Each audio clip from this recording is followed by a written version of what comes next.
Hey, welcome back. Can you believe it? We're finally finished with the Sabbath commands. That took more than one lesson, didn't it? It's almost like God wanted to make sure that we didn't mess that one up. We didn't forget it, that it was somehow important. All right, so now we will continue with Exodus, chapter 20, verse 12. Okay, I'll scan it first, okay? kabeid et avikha ve'et imekha למען yarikhun yamekha על האדמה Asher Hashem Eloheikha notein lakh. All right, let's pick it apart. Now, the first word I've labeled for you, that is an imperative, so it's like a command. So the verb kabeid, it's from kaf, beit, dalet, which has the general meaning of to be heavy. He ain't heavy, he's my brother. So to be heavy. And there's an organ in the body called the covet, which is the liver, because the liver is the heaviest organ in the body. Right? And we get other interesting derivatives from this word, like kavod. If you're a visual learner, I will write that on the bottom for you. Kavod, which means glory, or honor. Kavod, kol hakavod, or kol kavod ladonai, all glory, all honor to Hashem, to the Lord. So, kabeid is an imperative piel. You can tell there's a strong dagesh in the second root letter, as is characteristic of piel verbs. So you can tell it's a piel. So it's an imperative piel. So it's literally saying, if you didn't know the meaning of kabeid or kabeid here, then you might actually be able to figure this out. Make heavy, or designate as heavy, right? Remember we had kadash is to be holy, and kidesh is to designate as holy. So designate as weighty, designate as holy, designate as heavy, right? Treat as heavy, treat as weighty. In other words, important. You remember I shared with you one version of the curse against people who treat Jews lightly? Well, I should say who treat Israel lightly, the sons and daughters of Israel lightly. The normative one uses the exact same word for curse, like those who ol, them I will ol, right? Not meaning light, but meaning from agar, to curse. But the one that I was teaching about recently says mekalelecha, those who call you, like we have kal vachomer, light and heavy, those who treat you lightly, aor, I will curse. And that's a bit more scary because it gets flattened down in English to just say, those who curse you, I will curse. And it is curse, but it's a different nuance of curse than simply agar. Right, so a lot of the Jew haters out there, careful, you anti-Semites. Even they're not hating us, not even hating us. Like, just people kind of brush. Oh, there's no Israel today. Israel doesn't really matter, or those aren't the real Jews. Or people just love to go on these little tangents. Be careful, because mekalalecha, those who make or treat as kalal, as kal, who treat as light, you, I will agar, I will curse. So here we have the opposite of that. So the opposite of treating lightly is to designate, to treat as heavy, which is usually translated honor. So kabeid is the male and singular imperative, honor, et avikha, sorry I made that pink by accident, your father. This is kind of an older word. Some people wonder why there's the yod in there. This is a remnant of the old case-ending system. This is only for those of you who are fellow polyglots who like languages and stuff. Hebrew used to have a genitive. Oh, and for those of you who are in my Greek class also, over on Patreon, we're experimenting with a Greek immersion class, a Jewish Greek immersion class. And the genitive ending used to be the yod. So that's a vestigial genitive from ancient Hebrew. So avi means father of. Don't confuse it with avi, like my father. This is father of cha, of you. So avikha, your father. Ve'et, so the ets point to who's being honored. So you kabeid, you honor et avikha, your father. Ve'et, and imekha, your mother. Kabeid et avikha ve'et imekha. Honor or treat as heavy, designate as heavy, your father and your mother. Lima'an, so that, for the purpose of. Yarikhun. So the verb is lakh, aleph, resh, kaf. Now from this we get the word orech. Orech is length, right? In the Torah, the language when it talks about, for example, the size of the ark, how long you shall make it, how wide. The ruchav is the breadth. The kama or koma, it'll say komat. Oh, the kama of it, the height of it, from the verb kum, to get up, right, to arise. And then the length is the orech. It's from this verb. So arach, aleph, resh, kaf, is to be long. To be long. There are other meanings too, but that's what we're going to stick with here, okay? Now, the affixes to the verb telling you about the person, we have a yod at the front, which tells you third person, so that's going to be like he. But then we have a u at the end telling you they. So, yarikhu means they will be long. They will be long. And then there's a noon at the end, the paragogic noon, which usually this guy is kind of like an embedded exclamation point. They'll be long! Yarikhun. They'll be long. Okay, that's the verb. What's the subject? Yamekha. These are the yoms of cha, the days of you. So this is a great mitzvah. It tells you exactly what's going to happen. So if you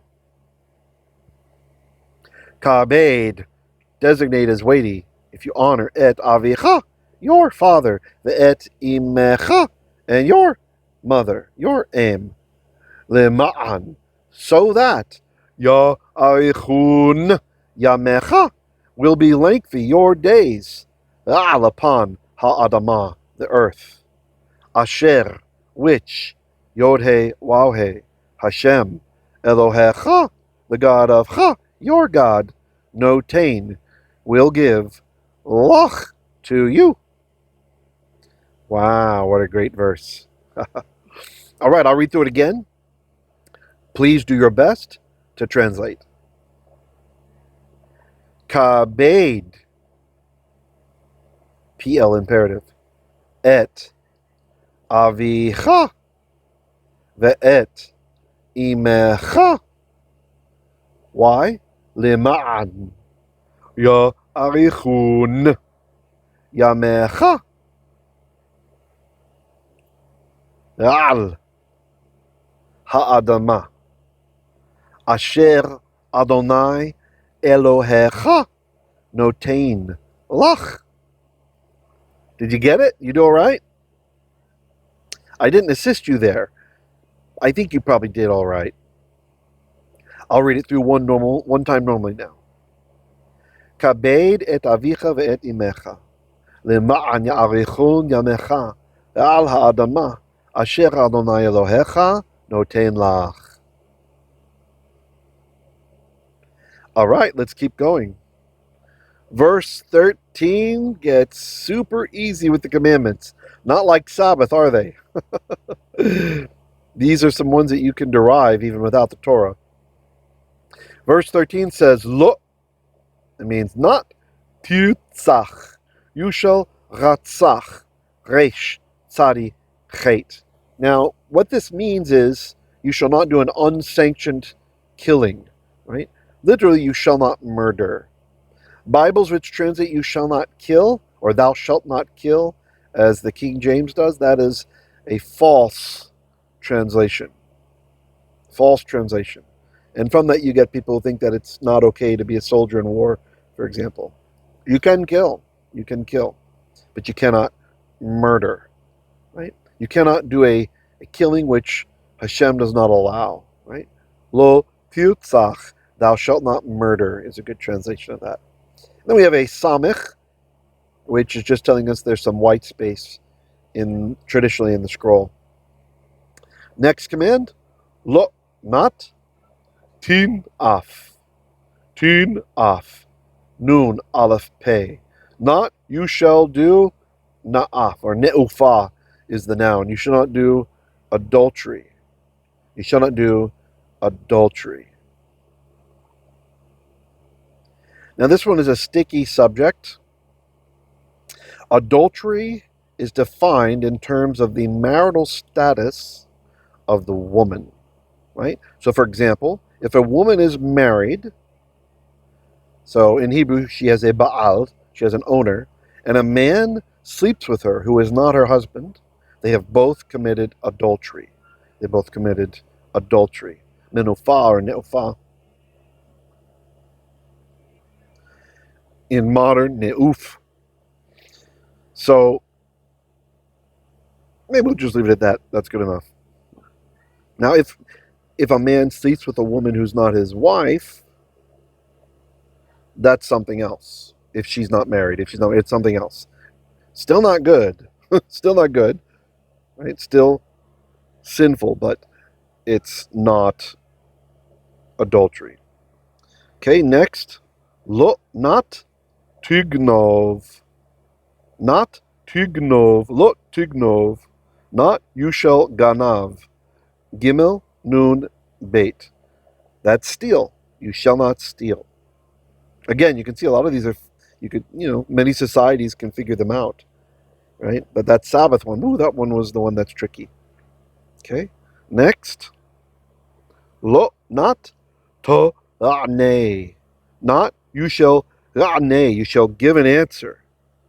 You shall give an answer. Oops, and I should have colorized. Sorry, the beit. I will just outline it. It should be, for the visual learners, orangish. Okay. You shall not, against, beit there is against, rei'ekha,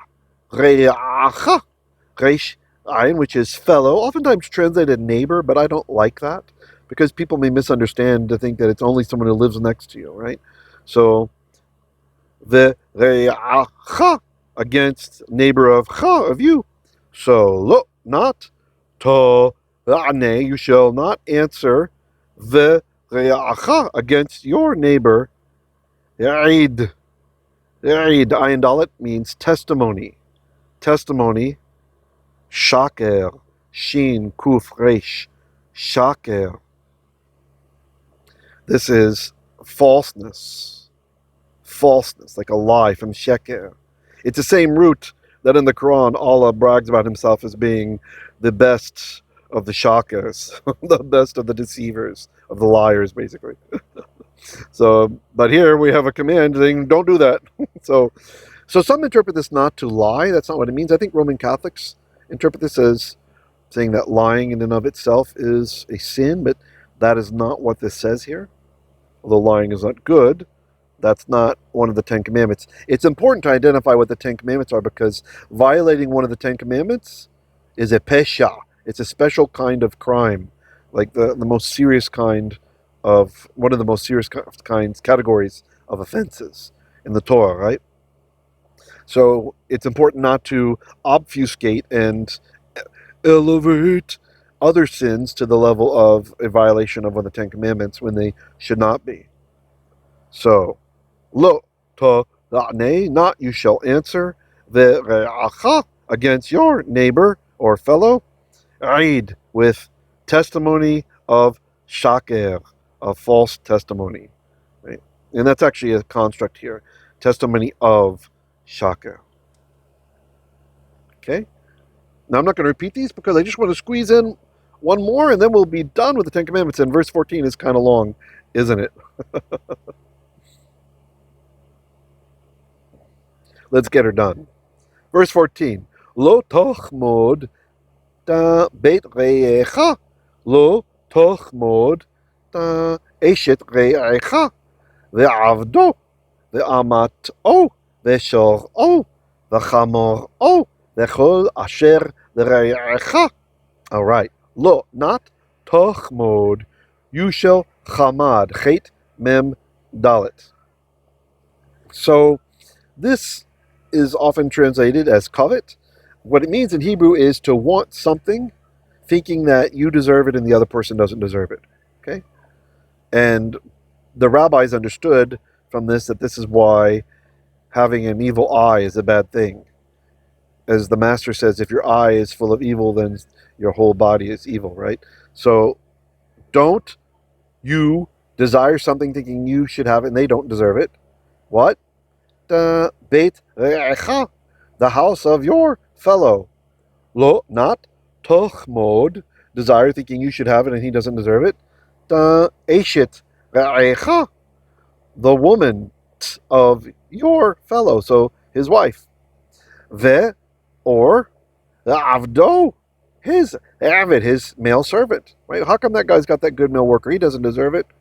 Vaamato, or the amma of him, or his female servant. Veshor, or his ox. V'chamor, or his chamor, his donkey. V'chol asher, or anything which belongs to rei'ekha, the neighbor or the fellow of you. All right, I'll read it again this time. Do your best to translate before I do. Lo, not tachmod, you shall covet. The beit rei'ekha, the house of your fellow. Your fellow. Oops. Lo, not tachmod, you shall covet. The eshet rei'ekha, the wife of your fellow. The avdo, or his avid. The amato, or the amma of him. The shor, I'll help you with this one, or his ox. The chamor, or his chamor, his donkey. The chol, or anything, asher, which, is to, rei'ekha, your fellow. All right, I'll read it one more time, and then we'll be done. Lo tachmod brei'akha, lo tachmod eshet rei'ekha, ve'avdo, ve'amato, ve'shor'o, ve'chamoro, ve'chol asher rei'ekha. Okay, guys, special thanks to my patrons out there. If you're not on my Patreon, please join. I got a lot of free stuff out there, even if you're a free member. Go to patreon.com/Hebrew Literacy. We really could use your help. I really do appreciate it. We don't have the gifts where we need them to be to sustain what we're doing yet. Although we're making good progress, thanks to those of you who have upgraded your memberships. I really appreciate it. And thanks to the new members who are paying. And even thanks to those of you who are free. Tell a friend. I'll see you guys over there. And I will see you on Shabbat for our triennial Torah portion. Shalom, shalom.